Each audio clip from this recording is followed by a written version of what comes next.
Okay. तर आता आज मित्रांनो आपला हा जो काही टॉपिक आहे, काय टॉपिक आहे? यूपीएससीचा ऍक्च्युअल पीवायक्यू आहे हा. ओके, जो आता एमपीएससी मध्ये पण येऊ शकतो. काय आहे?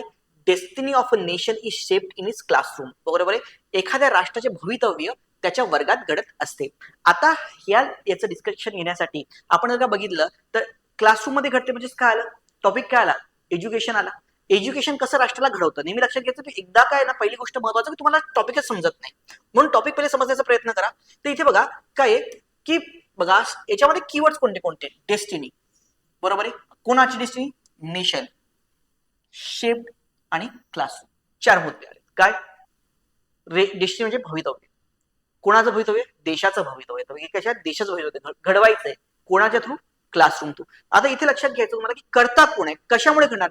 मला सांगा, देशाची डेस्टिनी क्लासरूमला घडवते की क्लासरूम देशाच्या डेस्टिनीला घडवते? तर क्लासरूम देशाच्या डेस्टिनीला घडवते. म्हणजेच क्लासरूम म्हणजेच काय मित्रांनो? एज्युकेशन. ओके, क्लासरूम म्हणजेच काय मित्रांनो? एज्युकेशन म्हणजे शिक्षण जे आहे. शिक्षण जे आहे ते कसं राष्ट्र निर्माण करतं, राष्ट्र निर्माणामध्ये कसं योगदान देतं. ओके, ते आपल्याला इथे डिस्कस करायचंय.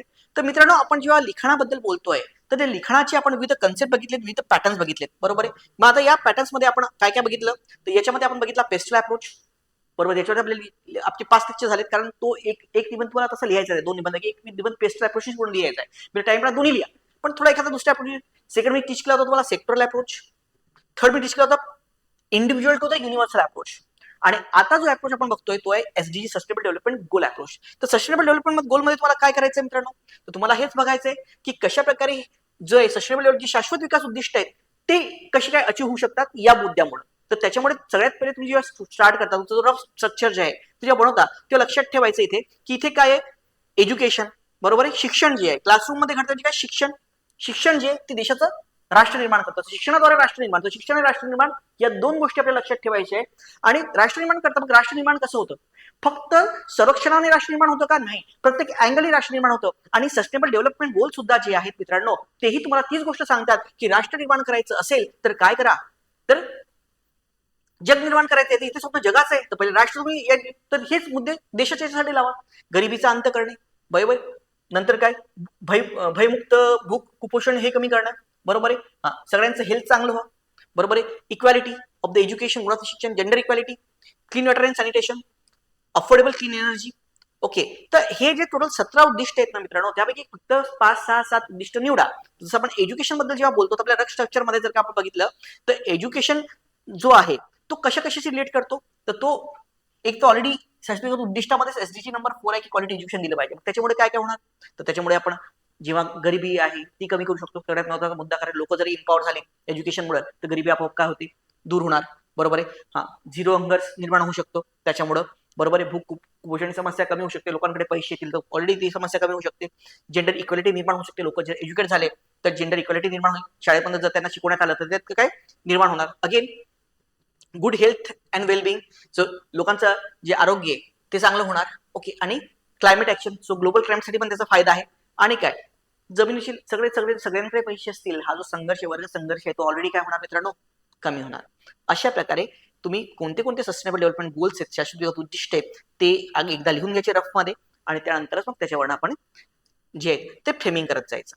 बरोबर आहे. तर मग आता आपण जर बघितलं याच्यामध्ये की एसडीजी देताना आपण बघू शकतो मिड डे मील आहेत. मग त्याच्यामुळे काय झिरो हंगर होतं. स्वच्छ भारत अभियान आहे. त्याच्यामुळे काय क्लीन वॉटर आणि सॅनिटेशनचा आहे. स्किल इंडियाचा मुद्दा आहे. एज्युकेट असेल तर मग त्याच्यामुळे काय स्किल निर्माण होणार. तोही क्लासरूमचा पार्ट आहे. मग त्यांना डिसेंट वर्क होणार, इकॉनॉमिक ग्रोथ होणार. बरोबर आहे. आणि हे लक्षात घ्या की सुरुवातीला तुम्ही एसडीजीचा रेफरन्स जर का देत आहे की आता आपण प्रस्तुत निबंधामध्ये आपण हा निबंध अनेक वेळी पण लिहू शकतो, पण मी आता तुम्हाला एसडीजी वे शिकवतोय. तर प्रस्तुत निबंधामध्ये आता आपण सस्टेनेबल डेव्हलपमेंट गोल म्हणजे शाश्वत विकास उद्दिष्ट याच्याद्वारे हे कसे साध्य करायचे, त्यातून राष्ट्र निर्माण कसं होईल त्या उद्देशांना समोर ठेवून याच्यावरती वर्क करूया.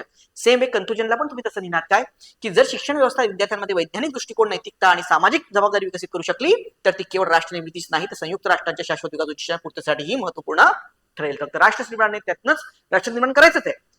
त्यात देशाची अख्ख्या जगाचा सुद्धा आपण ग्लोबल विचार करतोय. कारण आपली जो विचार आहे भारतीय विचार तो काय आहे? तो संकुचित नाही की फक्त भारत महान होतो. आपण काय वसुदेव कुटुंबकमला मानणारे लोक. आपण विचार करतो की सर्व भवंतु सुखीनं सर्व भवंतु निरामया. ओके, मग आता मित्रांनो हा जो निबंध आहे, ओके, सो याची आपण बघतो की नेहमी की मी तुम्हाला सांगतो की आपले आणि मेनली विद्यार्थी आपल्या बॅच मध्ये जे प्रेस करतात तर त्यांना जो आवडतो तो आपला अप्रोच जो आहे, ओके, तो कुठला आहे? So we mainly focus on our anecdotes. कर आपले अॅनिक्डोट्स फार जबरदस्त असतात त्याच्यामध्ये. तर मग आपण अॅनिक्डोट्सला जे काही वर्क करतो आपण अॅनिक्डोट्स कोणता कोणता याच्यामध्ये फिट होऊ शकतो. तिथे बघा मुद्दा काय आहे की शिक्षणाद्वारे, okay, so destiny of the nation created by the education. So शिक्षणाद्वारे काय राष्ट्राची निर्मिती करणे. ओके, देशाची जी नेशन आहे ती कशाद्वारे निर्माण करणे? शिक्षणाद्वारे राष्ट्र निर्मिती निर्माण करणे. मग सुरुवात कशी करणार आपण? तर सुरुवात कुठल्या अॅनिक्डोटने आपण करू शकतो? मित्रांनो तुम्हाला माहिती आहे 30th पॅरलल लाईन कोणत्या दोन देशामधली आहे? 30th पॅरलल, 30th पॅरलल ही लाईन कोणत्या देशामधली आहे? नॉर्थ कोरिया आणि साऊथ कोरिया. मित्रांनो 70-75 वर्ष आधी जेव्हा ते दोन्ही देश वेगळे झाले होते, this is just because of what? Communist आणि कॅपिटलिस्ट दोन याच्यामध्ये. तर नॉर्थ कोरिया ज्यांनी कम्युनिस्ट आयडिओलॉजी युज केली, त्यात काही प्रॉब्लेम नाहीये, बरोबर. कम्युनिस्ट आयडिओलॉजी त्यांनी युज केली त्यात काही प्रॉब्लेम नाहीये, पण कम्युनिझमच्या नावाखाली त्यांनी एकाधिकारशाही, बरोबर आहे, दडपशाही याला प्राधान्य दिलं. त्यांच्या शाळेमध्ये भक्तिपूजा निर्माण करण्यात आली की त्याच्यामध्ये किम जोंग उन आता सध्या त्यांची जी फॅमिली त्याच्या याची, तर त्याच्यामध्ये रिसर्च वर्क मध्ये जिथे तिथे त्यांचंच नाव, तोच फक्त ग्रेट लीडर, त्यांचीच फॅमिली ग्रेट, त्यांच्यामुळे तुमचं अस्तित्व आहे हे असं ठेवण्यात आलं. दुसरीकडे साऊथ कोरिया ज्यांनी लिबरल इकॉनॉमीला प्रोत्साहन दिले.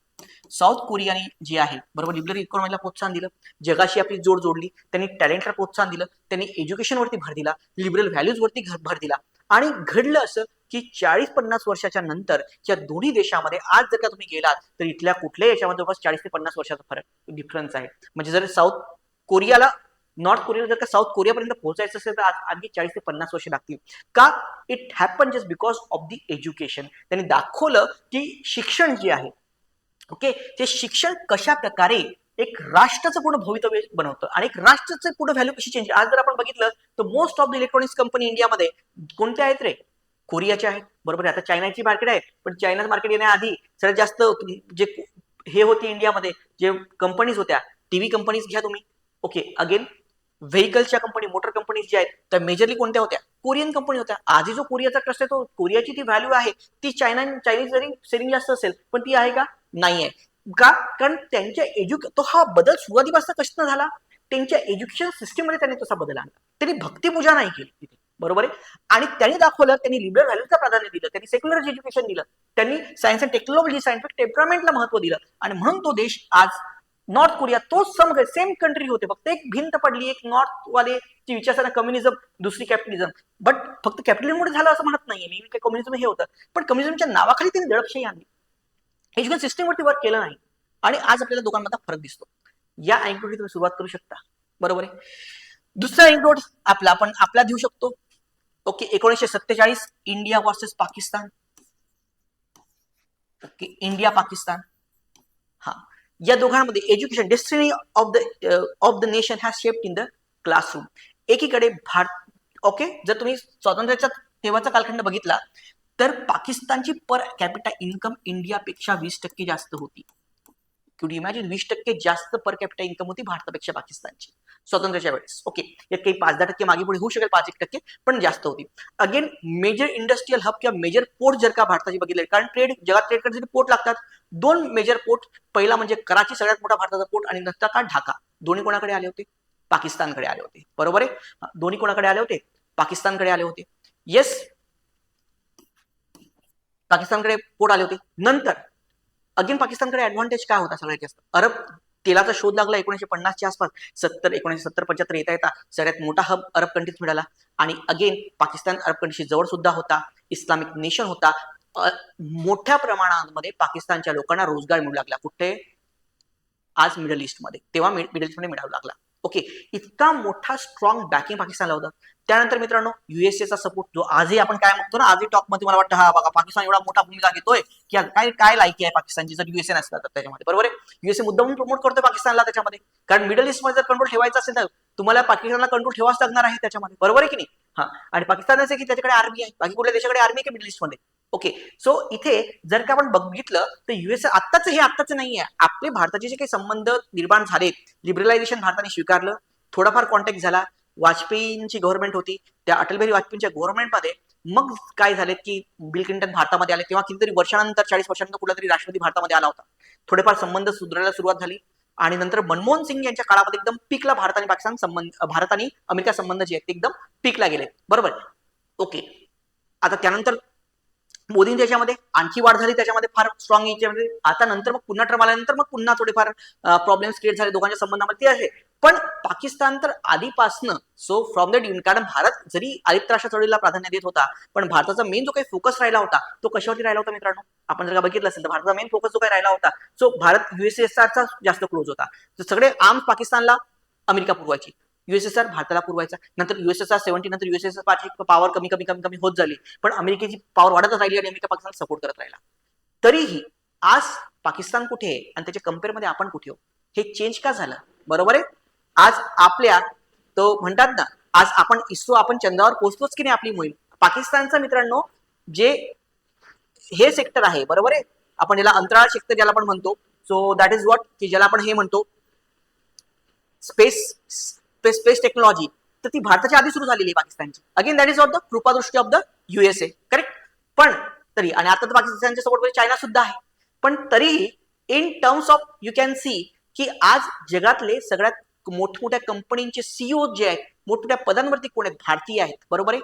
पाकिस्तानी त्याच्या कम्पेअरमध्ये कुठे आहेत का? ते टेररिस्ट ऑर्गनायझेशनचे हेड आहेत बाबा. तिथेच ओसामा बिन लादेन सापडतो. बरोबर आहे की नाही? So that is what, because the values in the education ह्या चेंज झाल्यात. ओके. आपण कुठे व्हॅल्यू दिली? इंडियाने व्हॅल्यू दिली लिबरल विचारांना, इंडियाने व्हॅल्यू दिली सहिष्णुतेला. ओके. इंडियाने व्हॅल्यू दिली इथे काय, सर्वधर्म समभावाला. बरोबर आहे. इंडियाच्या शाळेमध्ये सायंटिफिक टेम्परामेंट शिकवलं गेलं. आपण विज्ञान तिथे जर तुम्ही पाकिस्तानला जर का कम्पेअर केलं त्याच्यामध्ये, तर पाकिस्तानची जी काही डेव्हलपमेंट आहे ती काय होती? हेटेड टुवर्ड्स इंडिया. नेहमी हाच विचार करत राहिला तो की बस भारताचं कसं केलं की इंडिया की हम लोग इतने तुकडे करेंगे, 1000 तुकडे करेंगे, 100 तुकडे करेंगे. ओके, या विचारात राहिला. म्हणून एकीकडे टेक्नॉलॉजिकली मोठमोठ्या कंपन्यांचे हेड काय, भारत. पाकिस्तानमध्ये टॅलेंट कमी आहे का? नाही, असं नाही. उलट भारताचे जास्त टॅलेंट आहे, पण ते टॅलेंट कुठे वेस्ट करतात? आज जगातले सगळ्यात मोठे, एकीकडे मोठमोठ्या कंपनीचे CEO भारतीय आहेत, तर दुसरीकडे मोठमोठे हॅकर्स पाकिस्तानी आहेत. म्हणजे टेक्नॉलॉजी पण येईल ना तिथे डिस्ट्रक्टिव्ह माइंडसेटच लावला का? कारण तुमच्या ह्याच्यात हेटर भरलेलं आहे त्याच्यामध्ये. ओके. आणि जो भारताला तुकडे करायची गोष्टी करतो त्या देशाचे तुकडे झाले की नाही? So where Pakistan stand right now, आज भारताची पर कॅपिटल इन्कम पाकिस्तानपेक्षा 1.5 पटीने जास्त आहे. ओके. टेक्नॉलॉजिकली मोठमोठ्या संस्था भारतामध्ये आहेत, मोठमोठ्या कंपन्यांचे MNCs भारतामध्ये जगातले आहेत, ते पाकिस्तानात त्या कम्पेअरमध्ये आहेत का, निर्माण झालेत का? नाही. हे का झालं? Because we work on the education. बरोबर आहे. And that is the biggest example की destiny of the nation is shaped by the education. Okay. आपण म्हणतो ना, सो म्हणूनच आज आपण चंद्रावरती पोहोचलो की नाही. सो दॅट इज व्हॉट की चांद पे झंडा होने और झंडे पे चांद होने में औकात का अंतर तो होता है. बरोबर आहे की नाही? त्यांच्या फक्त झेंड्यावरती चंद्र आहे, पण आपण चंद्रावर, आपला जो झेंडा आहे तो चंद्रावरती आहे. So that the difference of the education system create that changes the destiny of the nation.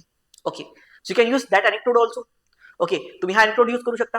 Again आणखी PhD अप्रोच मध्ये, आता मी आणखी काय अप्रोच तुम्ही दुसराही घेऊ शकता त्याच्यामध्ये.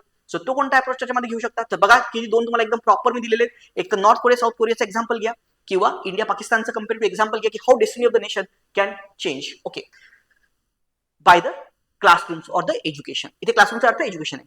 दुसरं एक मी बघितलं की भारताचे माजी राष्ट्रपती महान शास्त्रज्ञ APJ अब्दुल कलाम यांनी त्याच्या आत्मचरित्रात घटनेचा उल्लेख केलाय. रामेश्वरम येथील शाळेत शिकत असताना त्यांना विज्ञान शिकवणारे त्यांचे शिक्षक शिवसुब्रमण्यम अय्यर एकदा वर्गात पक्ष्यांच्या उड्डाणाविषयी शिकवत होते. विद्यार्थ्यांना तो विषय समजत नव्हता. दुसऱ्या दिवशी शिक्षक सर्व विद्यार्थ्यांना समुद्रकिनारी घेऊन गेले आणि आकाशात उडणाऱ्या पक्ष्यांचे निरीक्षण करून दाखवले. त्यांनी विद्यार्थ्यांना विचारले की पक्षी कसे उडतात, पक्षाची रचना कशी असते, हवेचा दाब काय कार्य करतो. त्या दिवशी अब्दुल कलाम यांच्या मनात विज्ञान आणि उड्डाण याबद्दल प्रचंड कुतूहल निर्माण झाले. त्या एका वर्गातील प्रेरणेमुळे पुढे जाऊन ते एरोस्पेस अभियंता झाले. भारताला क्षेपणास्त्र कार्यक्रमाचे नेतृत्व केले आणि शेवटी देशाचे काय झालेत, राष्ट्रपती झालेत. ओके. हा, कलाम स्वतः म्हणतात की that one lesson from my teachers change my life. तो कलामने सांगितलं की ते एक माझ्या शिक्षकाचं शिक्षण जे हे होतं, बरोबर आहे, त्यांनी पूर्ण माझं आयुष्य चेंज झालं. So that is what. आणि नंतर तेच कलाम कोण झाले, देशाचे राष्ट्रपती झाले, पण काय की मोठे एरोस्पेस इंजिनियर झाले. ओके. आणि भारताचे अनेक मोठमोठ्या क्षेपणास्त्र हे निर्माण केले. जर तेव्हा त्यांना क्युरियोसिटी निर्माण झाली नसते विज्ञानाबद्दलची, तर आज भारताला इतका मोठा सायंटिस्ट मिळाला असता का? It just happen because the classroom, the teaching of the classroom how change the destiny of the nation. Correct. हा. सो इथनं आपण सुरुवात करू शकतो. सेम वे आता मी म्हणतो नेहमी की तुम्हाला की भाई पहिले कन्क्लुजन आणि हे ठरवून घ्या. ओके. कन्क्लुजन आणि इंट्रोडक्शन. द इंट्रोडक्शन आपण ठरवलेलं आहे. आता कन्क्लुजन आपण घेऊयात. कन्क्लुजन मध्ये आपल्याला काय आलं पाहिजे, तर आपण डॉक्टर बाबासाहेब आंबेडकरांचं एज्युकेशनचं महत्व आहे. ओके, तर आपण म्हणतो की राष्ट्रनीती केवळ आर्थिक धोरणे, राजकीय नेतृत्व किंवा तांत्रिक पद्धती अवलंबून असते, तिची पायाभरणी शिक्षण व्यवस्थेत होते. वर्ग खोल्यांमध्ये केवळ ज्ञान दिले जात नाही, तर तिथे विचारशक्ती, नैतिकता, शिस्त, सामाजिक जबाबदारीची जडणघडण होते. याच वर्ग खोल्यांमधून उद्याचे वैज्ञानिक बनतात, प्रशासक बनतात, शिक्षक बनतात, जबाबदार नागरिक बनतात आणि त्यातनंच राष्ट्र निर्माण होतो. बरोबर आहे. हा, जाणीव संपन्न, मूल्यनिष्ठ, संवेदनशील नागरिक, लक्षात घ्या, तुम्ही यूज करू शकता. जाणीव संपन्न, मूल्यनिष्ठ आणि संवेदनशील नागरिक तयार करणे हे शिक्षणाचं उद्दिष्ट आहे. करेक्ट. हा, शिक्षण प्रणाली विज्ञानाने वैज्ञानिक दृष्टिकोन, संवैधानिक मूल्ये, सामाजिक बांधिलकी विकसित करू शकली, तर ती राष्ट्राच्या प्रगतीला सर्वात मोठा पाया आहे. डॉक्टर बाबासाहेब आंबेडकर यांनी दिलेला संदेश सर्वात महत्वाचा आहे की शिका, संघटित व्हा आणि संघर्ष करा. ओके, म्हणूनच असे ठामपणे म्हणता येईल की राष्ट्रीय भवितव्य खरोखरच वर्ग खोल्यांमध्ये घडते, कारण तिथे समाजाच्या उद्याच्या स्वप्नांना आकार दिला जातो आणि एक समृद्ध, न्याय आणि प्रगत राष्ट्राची बीजे पेरली जातात. Okay, so in that way you can end your. Okay, तर अशा वेळी आपण याला जो आपला हे आहे, तुम्हाला एनिडोट पण सांगितला मी आणि तुम्हाला हे पण करून दिला. याच्यामध्ये कन्क्लुजन कसं असेल हे सुद्धा आपण सांगितलं. आता आपला जो आजचा डिस्कशन आहे की सस्टेनेबल डेव्हलपमेंट गोल्सलाच घेऊन आपण धरून निबंध कसा लिहायचा याच्यामध्ये असंच लिहिलं पाहिजे असं नाही. एज्युकेशनमध्ये तुम्ही पेस्टल अप्रोच वापरा, तो जास्त इफेक्टिव्ह राहील. पण आपल्याला इथे मला तुम्हाला सांगायचं आहे, मला एक अप्रोच तुम्हाला द्यायचा नाहीये. तर हा आपला आज चौथा अप्रोच आहे जो आपण बघतो आहोत. आणि दुसरी गोष्ट विद्यार्थी मित्रांनो, आपल्या बॅचमध्ये तुमचा जो रिस्पॉन्स आपल्याला येतोय तो खूप चांगला रिस्पॉन्स तुम्ही येत आहे. अगेन मित्रांनो, आपली बॅच जी आहे तर ही बॅच तुम्ही जॉईन करू शकता. आता सध्या ऑफर सुद्धा आपल्या बॅचला चाललेली आहे त्याच्यामध्ये. आणि ही बॅच मित्रांनो पूर्णतः 2026च्या मेन्स पर्यंत व्हॅलिड आहे. आणि त्यानंतर मित्रांनो जर का आपण बघितलं तर जी ही ऑफर याच्यानंतर जर मे महिन्यानंतर याची फीस जी बॅचची वाढणार आहे, मी याची पण सांगतो तुम्हाला की फीस वाढणार आहे. तर त्याच्यामुळे ज्यांना ऍडमिशन घ्यायची ते आता घेऊ शकतात. तुम्हाला आता या मेन्सचा पण फायदा होईल आणि पुढच्या मेन्सचा पण फायदा होईल. ओके, पुढे आता 70च्या आसपास आपले निबंध आहेत, 20च्या प्लस जास्त आपले फिलॉसॉफिकल निबंध आहेत. ओके, याच्यावर फिलॉसॉफिकल एसे जसे युपीएससी मध्ये येतात, तर युपीएससी आणि एमपीएससी दोघांच्या विद्यार्थ्यांसाठी ही बॅच आहे. बरोबर आहे. आपण जे अॅनेक्डोट बघितलं तुम्ही, माझी अॅनेक्डोट कशी असतात, सुरुवात करण्याच्या पद्धती, शेवट करण्याच्या पद्धती कशा असतात, कोर्स कशी वापरायची असतात ते आपण याच्यामध्ये बघू शकतो. तो करेक्ट. तर इथे पुन्हा तुमची तयारी आपण घेतोय, सगळे अप्रोच तुमचे कव्हर करतोय. तर इथे जर का आपण बघितलं मित्रांनो, तर चला आपण इथे याला सुरुवात करूयात. आपण ही इंट्रोडक्शन बघितलं होतं एपीजे अब्दुल कलामच्या याच्याने. आता बघा,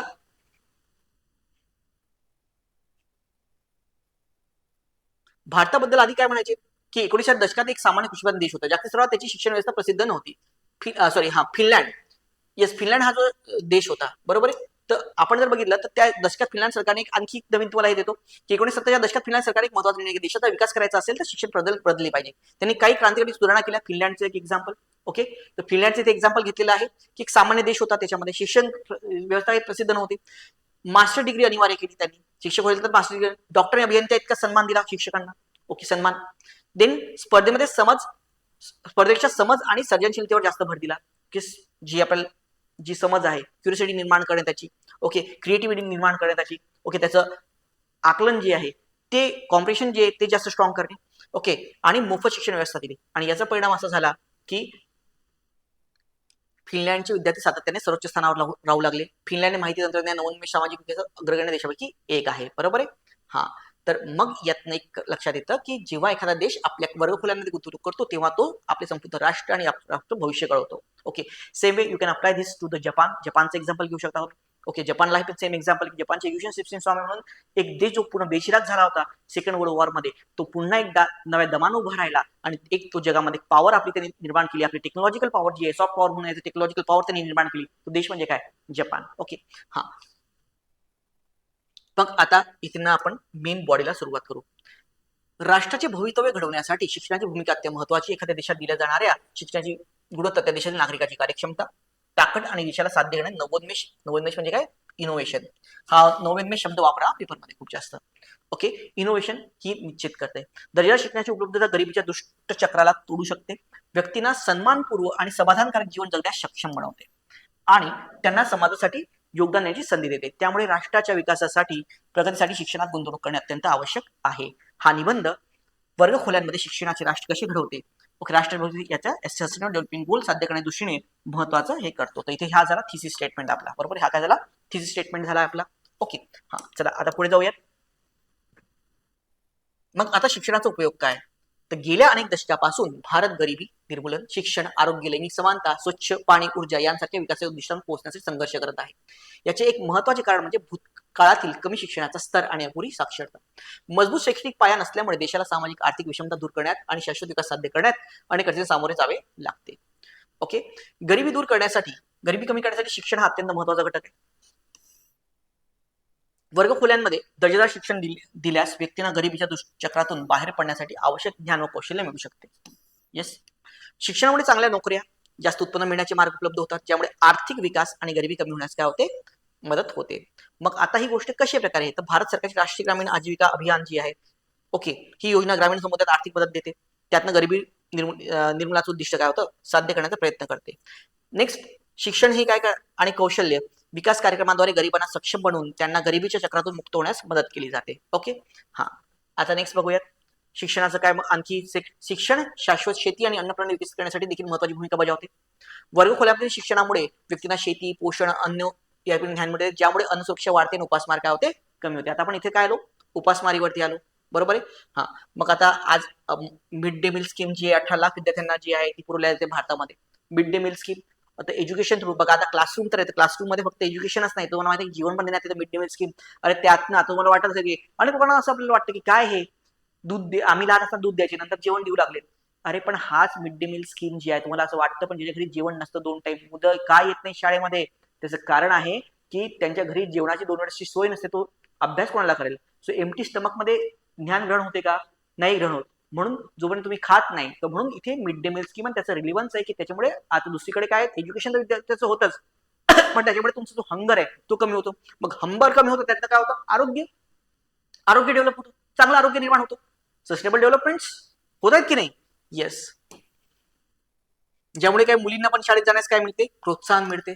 ओके, हा, आणि शाळेत प्रवेश टिकून राहते. शिक्षण व्यक्तींना चांगले आरोग्य राखण्यासाठी, रोग टाळण्यासाठी ज्ञान आणि कौशल्य प्रदान करते. बघा आता आपण आपल्या नेक्स्ट सस्टेनेबल गोलवरती, आधी काय आलं आपण, पॉवर्टी रिडक्शन, पहिले काय आलं पॉवर्टी रिडक्शन, नंतर हंगर कमी करणे. Now come to the health. मग त्याच्यातनं काय होणार, आरोग्य सुधारणार, निरोगी समाज निर्माण करण्यास हातभार लावणार. कोविड-19 काळात भारत सरकारने आरोग्य सेतू ऍप सुरू केले होते, ज्यामुळे संपर्क, शोध, कॉन्टॅक्ट आणि विषयाविषयी अचूक माहिती उपलब्ध झाली.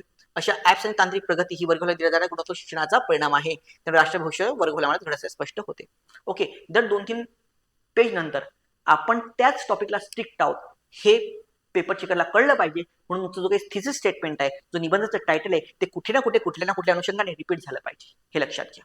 ओके, हा, आता नेक्स्ट याच्यावरती येऊयात.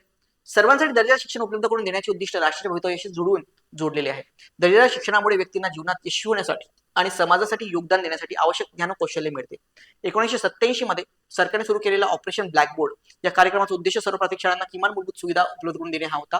या कार्यक्रमात वर्गखोल्या बांधणे, अध्यापनासाठी आवश्यक साहित्य पुरवणे आणि अतिरिक्त शिक्षणांची हा समावेश होता. या उपक्रमामुळे आपली गुणवत्ता सुधारली आपल्या देशाची आणि राष्ट्राला 21व्या शतकासाठी तयार होण्यास मदत झाली. ओके, नेक्स्ट अगेन एज्युकेशनमुळे काय करतात, जेंडर इक्वॅलिटी. ओके, विद्यार्थ्यांना जर क्लासरूममध्ये जेंडर इक्वॅलिटी तुम्ही शिकवली तर नेक्स्ट सस्टेनेबल डेव्हलपमेंटचा मुद्दा जो आहे तो इथे येऊ शकतो की लैंगिक समानता प्रोत्साहित करण्यासाठी शिक्षण हे अत्यंत प्रभावी साधन आहे. वर्गखोल्यांमध्ये शिक्षणाची समान संधी उपलब्ध करून दिल्यास लिंगभेदाच्या अडथळ्यावरती मात करता येते. येस, बरोबर आहे. तर आपण जर का समान संधी उपलब्ध करून दिली, विद्यार्थ्यांना लहानपणापासून शिकवलं की नाही girls and boys are equal, तर आपोआप समाजातली देखील पूर्वाग्रह आहेत महिलांबद्दलची वगैरे ती काय होतील, कमी होतील त्याच्यामध्ये. ओके, हा, अगेन प्रत्येक व्यक्तीला आपली क्षमता पूर्ण विकसित करण्याची संधी मिळते. SDG 5 अंतर्गत भारत सरकारने 2015 मध्ये बेटी बचाव बेटी पढाओ ही योजना सुरू केली. ओके, या योजनेचा उद्देश कन्या भ्रूण हत्या थांबवणे आणि मुलींच्या शिक्षणात प्रोत्साहन देणे हा होता. विविध जनजागृती मोहीम, शिष्यवृत्ती योजना आणि मुलींना मोफत देण्याचे उपक्रम मुलींचे तसे राष्ट्रीय भवितव्य घडवण्यास महत्वाची भूमिका बजावली. करेक्ट. स्वच्छ पाणी, स्वच्छतेचे महत्व समजून घेण्यासाठी शिक्षण महत्वाचे आहे. या स्वच्छता, आता कशावरती आलो आपण, स्वच्छ. बघा एक एक सस्टेनेबल डेव्हलप, आता इथे लिहायचं बसायचं नाही की सस्टेनेबल डेव्हलपमेंट गोल 4-5, अरे भाई तसं नका लिहू. तो सस्टेनेबल डेव्हलपमेंट गोलवरती निबंध नाही आहे, तो निबंध शिक्षणावरतीच आहे. क्लासरूम कशा प्रकारे देश घडवते, पण तुमच्या याच्यात हे मुद्दे का की असे जसे मुद्दे तुम्हाला सुचत तुम्ही लिहित जाणार, कारण आपला कंटेंटचा लॅगिंग आहे ना, कंटेंट लॅगिंग होतं, कारण 12 शब्द एखाद्या मुद्द्यावरती लिहायची. मग इंटरलिंक कसं करायचं मित्रांनो. ओके, सो इंटरलिंक आपण यावेळी करू शकतो. तर आपण जेव्हा इंटरलिंक करतो मित्रांनो, जेव्हा इंटरलिंक आपण करतो, सो त्या इंटरलिंक करत असताना कशा प्रकारे टॅकल करायचं हे आपण बघत असतो. मग आता आपण जर बघतो तर स्वच्छतेचे महत्व, आता स्वच्छता आहे मग शिक्षण महत्वाचं आहे ना. हा, मग आता स्वच्छ भारत अभियान आहे, मग त्याचं आरोग्य सुधारण्याचं तो काय आपण हे घेतलं, तर यात हे सांगितलं की विद्यार्थ्यांना आता जर आधीपासून शिकवल्याचं महत्व काय आहे, शाश्वत पाणी वापरायचं महत्व शिकवलं, संवर्धन कसं करायचं याच्याबद्दल शिकवलं, तर आपोआप राष्ट्र जे आहे ते बेटर बटे हे होईल. ओके, सो शिक्षणामुळे आपल्या पालकांना जागरूक करू लागतील, त्यामुळे राष्ट्र भवितव्य घडण्यास जास्त होईल. अगेन राष्ट्रीय भवितव्य काय, तर अगेन नैतिक बाबी, चारित्र्य मूल्यांशी घनिष्ठ जोडलेले आहे. बरोबर, त्याची नैतिकता आहे. ओके, त्याची भूमिका फार महत्वाची असते. ओके, तर ती मूल्य जी तिथे डेव्हलप होतात. म्हणून अभ्यासक्रमामध्ये आपल्याला माहिती आहे की मूल्य शिक्षण हा एक पार्ट असतो. ओके, ते ठीक आहे की आजकाल शाळांमध्ये आमच्या वेळी तर मूल्य शिक्षणाचं लेक्चर असायचं, कारण ते कंपल्सरी होतं. तिथे लोक शिक्षक इंग्लिश गणित शिकवत बसायचे. ओके, जे की मूल्य शिक्षण आणि स्पोर्ट्स या दोन गोष्टी ज्या आहेत त्या याच्यामध्ये व्हायचं. पण आपण जर ते मूल्य शिक्षणाला सिरियसली घेतलं तर त्याच्यामुळे काय जबाबदारीची भावना निर्माण होते इतरांविषयी, सहानुभूती, सामाजिक न्यायाविषयी. ओके, देन बांधिलकी निर्माण होऊ शकते. अशा मूल्यांचा आपण जेव्हा विकास करू शकतो आणि राष्ट्र स्वतःसाठी चांगले भवितव्य आपण घडवू शकतो. बरोबर आहे. हा, आता काही आंतरराष्ट्रीय उदाहरणे पाहूयात की ज्याच्यामध्ये भवितव्य शिक्षणामुळे कसे घडले हे आपण यत्नही करूयात. ओके, तर आपण अशा प्रकारे 5-6 जे सगळे हे आहेत ते बघितले. त्याच्यामध्ये जॉर्डनमधील वी लव्ह रीडिंग कार्यक्रमात वाचनाला नैतिक मूल्य म्हणून प्रोत्साहन देते आणि त्याच्यामुळे त्याचं शिकवलं. अगेन नॉर्वे, जे पण स्कॅन्डिनेव्हियन कंट्रीज आहेत, नॉर्वे असतील, फिनलँड असतील, स्वीडन असतील, ते एज्युकेशनला खूप जास्त महत्व देण्यात येतं आणि शाळांमधनंच त्यांच्यामध्ये सेक्युलर व्हॅल्यूज डेव्हलप करण्यात येतात. बरोबर आहे, सेक्युलर व्हॅल्यूज जे आहेत, टॉलरन्स, जी सहिष्णुतेची भावना जी ती डेव्हलप करण्यात येते. म्हणून हे देश सगळ्यात लिबरल मानले जातात. म्हणजे ते लिंग समानता, मानव अधिकार याच्यावरती विशेष भर दिला जातो, कारण नैतिक शिक्षणाला प्राधान्य दिलं जातं. जपानमध्ये काय, जपानचे लोक सगळे डिसिप्लिन मानले जातात. अख्ख्या जगामध्ये जपानी लोक त्याच्यासाठी मानले जातात त्यांची डिसिप्लिन, आणि डिसिप्लिन अशीच येत नाही त्याच्यामध्ये, तो डिसिप्लिन त्यांना शाळेमधून शिकवण्यात येते. म्हणून त्यामध्ये आदर देणे, आदर करणे, शिस्त करणे, कठोर परिश्रम करणे यांसारखी मूल्य जी आहेत ती डेव्हलप शिकवली जातात. त्यामुळे नवोन्मेष जे आहेत, इनोव्हेशन आहे, याला हे मिळतं. बरोबर आहे.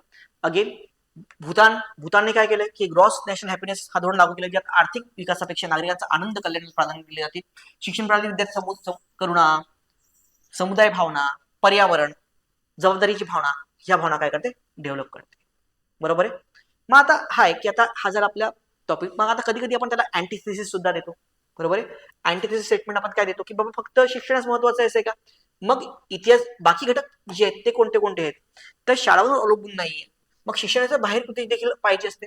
ओके, अगेन इतर मार्गाने मोठा प्रभाव टाकतात, जसं की उद्योजकता असेल, सामाजिक चळवळी, स्टीव्ह जॉब, मार्क झुकरबर्ग यांनी सुद्धा महाविद्यालय सोडले तरी त्यांनी तंत्रज्ञान क्रांतीकडून निर्माण केल्या, तरी त्यांच्या यशामध्ये आधार होता. पण हे असं नव्हतं की त्यांनी त्यांची व्हॅल्यूज ते तिथं ठेवलं. असं नाही की त्यांनी शाळा सोडली म्हणून शाळेची काही गरजच नाही.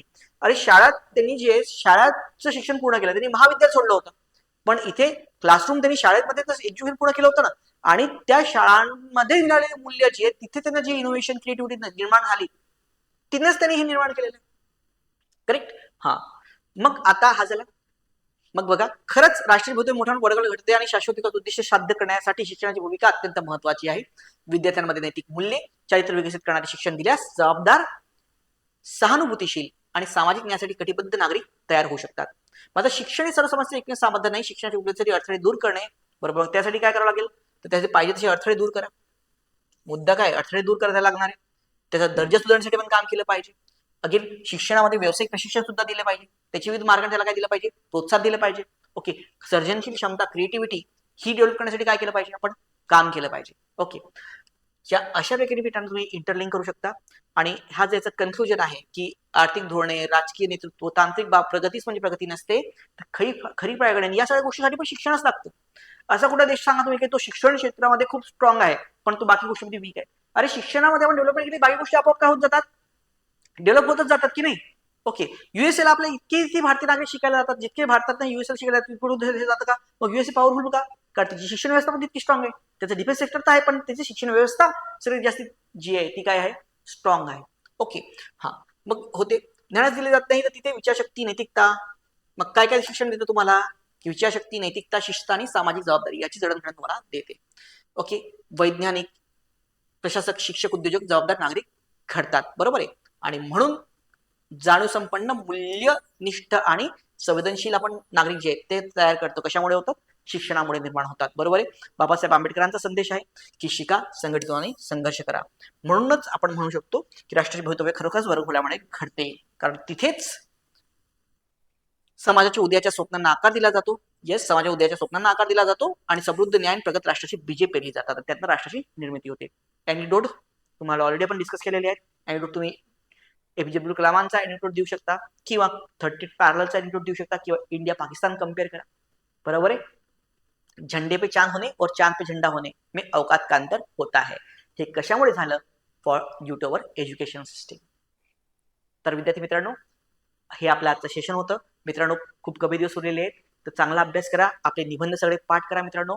हे करू नका. आता विद्यार्थी म्हणतात की सर इतकेच दिवस राहिले, तितकेच दिवस राहिले. विद्यार्थी मला म्हणतात सर तुमच्या पीडीएफ जे आहेत त्या पीडीएफ देऊन द्या ना, आम्ही त्यातनं वाचतो. अरे भाई, तोच निबंध कसा येणार आहे का?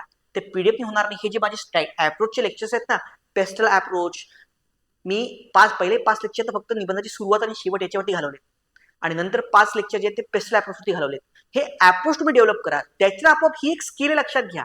ओके, ही स्किल काय पाठांतरांनी होत नाही की वाचून होणार नाही, का ऑब्जेक्ट पॅटर्न थोडी आहे. ही स्किल जी लिखाणाची तुमची डेव्हलप होणार निबंधाची, ती त्या लेक्चरने डेव्हलप होणार आहे. ते लेक्चर्स म्हणून महत्वाचे आहेत. काही अर्धा एक तासाचे लेक्चर आहे फटफट, तर त्याच्यावरती वर्क करा. नंतर मग हे जे कंटेंट आहे त्याला त्याची जोड द्या. आपोआप तुमची क्रिएटिव्हिटी डेव्हलप होणार. तुम्ही आपोआप नवीन नवीन आस्पेक्ट जे आहेत ते त्याला काय करणार, जोडत जाणार आहे त्याच्यामध्ये. ओके, तर ठीक आहे. तर आपण आजच्या टेस्ट घेतली त्यातही हा निबंध होताच, आणि म्हणून मी हा डिस्कस सुद्धा तुम्हाला केला. So in that way we have completed our 4th approach of the essay writing, that is SDG approach. Next लेक्चरमध्ये आपण आपला 5वा आणि शेवटचा अप्रोच लिखाणाचा तो बघून घेऊयात, आणि त्यानंतर बाकी निबंध जे आहेत ते डिस्कस करूयात. थांबूयात मग. Thank you very much.